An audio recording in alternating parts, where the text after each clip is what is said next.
Okay Ayyappa గారు okay okay Ayyappa గారు అయ్యప్ప గారు వస్తారు మళ్ళీ మీ దగ్గరికి. ఒకసారి గాది వెంకటేశ్వర గారు ఒక చిన్న బయట ఒకటి ప్లే చేస్తారు. ఒకసారి ఆ బయట ప్లే చేయండి పీసీఆర్. మన జోగి రమేష్ గారి బయట ఒకసారి ప్లే చేయండి. ఏమీ చేయలేని చంద్రబాబు నాయుడు ఈరోజు కేసులో నేను ఎంతగా ప్రాధేయపడి వేడుకున్నా సరే చంద్రబాబు నాయుడు కరుణించలేదు. చంద్రబాబు నాయుడికి కుటుంబం ఉంది. చంద్రబాబు నాయుడు ఈరోజు ఈ పరిస్థితుల్లో ఏమీ చేయలేని చంద్రబాబు నాయుడు ఈరోజు కేసులో నేను ఎంతగా ప్రాధేయపడి వేడుకున్నా సరే చంద్రబాబు నాయుడు కరుణించలేదు. చంద్రబాబు నాయుడికి కుటుంబం ఉంది. చంద్రబాబు నాయుడు ఈరోజు ఈ పరిస్థితుల్లో ఏమీ చేయలేని చంద్రబాబు నాయుడు ఈరోజు కేసులో గాది వెంకటేశ్వర గారు విన్నారు కదా వాయిస్. ఎంతగా ప్రాధేయపడినా నేను చంద్రబాబు కరుణించలేదు. ఎందుకు ప్రాధేయపడాల్సినటువంటి అవసరం, ఎందుకు కరుణించాల్సినటువంటి పరిస్థితి ఏంటి? బయటకి ఏమన్నా మీకు ఆన్సర్ ఉంటే చెప్తారా కొంచెం? సోదరుడు రమేష్ చెప్పాలి దానికి ఆన్సర్. ఇప్పుడు ఆయన నేను చాలా సచ్చీలుడిని, నేను భయపడేవాడు కాదు అని ఇన్ని మాటలు మాట్లాడే ఆయన ఎందుకు మరి ఆ మాట మాట్లాడుతున్నాడు? ప్రాధేయపడుతుంది ఎందుకు ప్రాధేయపడాలి? నువ్వు తప్పుదేనప్పుడు అలా ప్రాధాన్యపడటం ఏంటి అసలు నాకు అర్థం కదా. నువ్వేనా సీనియర్ పొలిటీషియన్, నువ్వేం నిన్న వచ్చినాడు కాదు. నువ్వు 2009 నుంచి ఎమ్మెల్యేకి గెలిచినటువంటి వ్యక్తి, ఇవాళ ఉన్నటువంటి రాజకీయాల్లో సీనియర్, నువ్వు కూడా వన్ ఆఫ్ ద సీనియర్ పొలిటీషియన్వి. సో నేను ప్రాధాన్యపడ్డాను, నేను వచ్చేసి ప్రమాణాలు చేశాను. ఎందుకు ఇలా ప్రమాణాలు చేసింది? గుడికి వచ్చి భార్య పిల్లలతో ప్రమాణం చేసేదేంటి? మనం గుడికి వచ్చి భార్య పిల్లలతో ప్రమాణం చేసినా గానీ అమ్మవారు కరుణించలేదంటే తప్పుడు కూడా అర్థమే కదా. ఇప్పుడు ఒక నమ్మకంతోనే కదా మనం అడుగుపోయేది దేవుడు రక్షించమని. దేవుడు రక్షించదు ఏంటండి? ఇవన్నీ కూడా మనం అన్ని తీసుకుంటాం. ఇవన్నీ కూడా ఒక పక్కన ఆలోచించేటటువంటి క్వశ్చన్సే. ఇవాళ వచ్చేసి నాకు రకరకాల మాటలు మాట్లాడుతుంది. అదే ఆయన చూస్తే ఆశ్చర్యం వేసేది ఏంటంటే చేసేదేమో ఒక విధి, ఏదైనా ఇబ్బంది అయినప్పుడు మాత్రం రకరకాల ఎన్ని బయట తీసుకొచ్చాడు. ఈ మధ్యన కూడా చూసాం. నా కులం ఊరుకుంటుందా? నీ కులంకి ఏంటి సంబంధం? ఎంతమంది నీ కులపాలను ఆదుకున్నా? మనం ఇప్పుడు ఆయన అన్నాడు కాబట్టి ఆయన అన్నా, ఎంతమంది నీ కులపాలను ఆదుకున్నా? ఇదే మా ఎమ్మెల్యే ఉండగా కానీ మంత్రిగా ఉండగా కానీ ఎంతమందికి నువ్వు దాన ధర్మాలు చేసావు? లేదంటే ఏ ఊరు పోయి మీ కులపు ఉన్నటువంటి ఊరికి పోయి ఎక్కడ నువ్వు శారిటీ చేసి వచ్చావు? ఇవన్నీ ఆలోచిస్తాం కదా. ఇంకోటి కూడా అనేది రంగాభిమానులు ఊరుకుంటారని. రంగాభిమానులు ఊరుకుంటామంటే బాబు అసలు రంగా గారిని చంపిన వాళ్ళ కోసం ఒక వ్యక్తి తిరుగుతా ఉంటే నేను అలా చేస్తానంటే ఆ వ్యక్తికి చంపించిన దాంట్లో ఇన్ఫర్మేషన్ ఇచ్చింది ఇతరే అంట. ఇవన్నీ ఎట్లా మర్చిపోతారు జనము? ఇవాళ వచ్చేసి కలుపుకోకూడదు కదా. అంటుంది నీ వ్యక్తిగతం, ఇది నీ వ్యక్తిగతంగా నువ్వు సంపాదించుకున్నావు, నీ వ్యక్తిగతంగా నువ్వు తప్పులు చేసినప్పుడు నువ్వు దాన్ని ఇంకోటికి ఆపాదించకూడదు.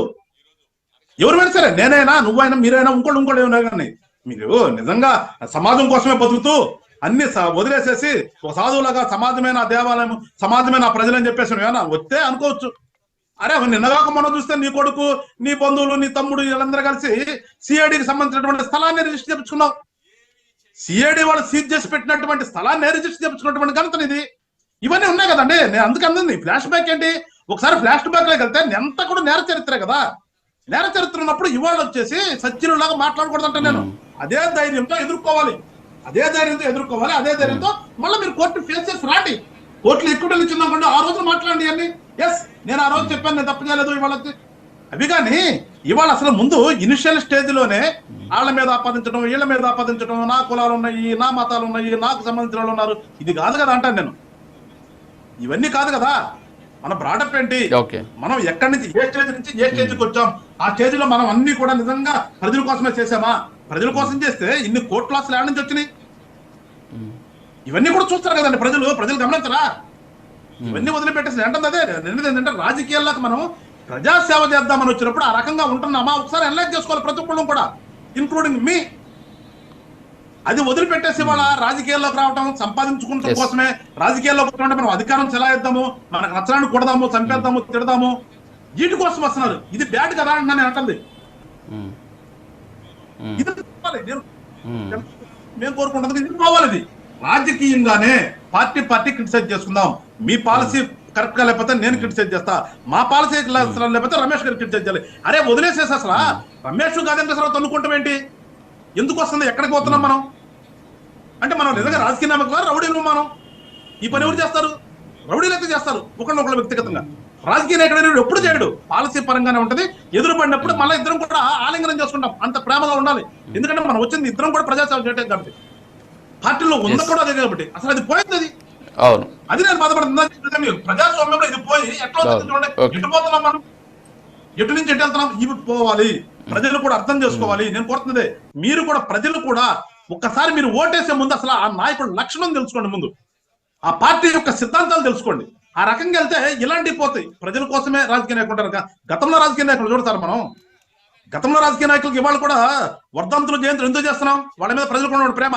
అరే ఈ కాలంలో వాళ్ళని తీయండి, ఎవడన్నా దండేస్తారా? అసలు ఏదో బాబా ఏదైనా జరిగితే ఆరోపణ ముందు రోజు అసలు వీళ్ళని తొలుస్తున్న వాళ్ళు ఉన్నారా?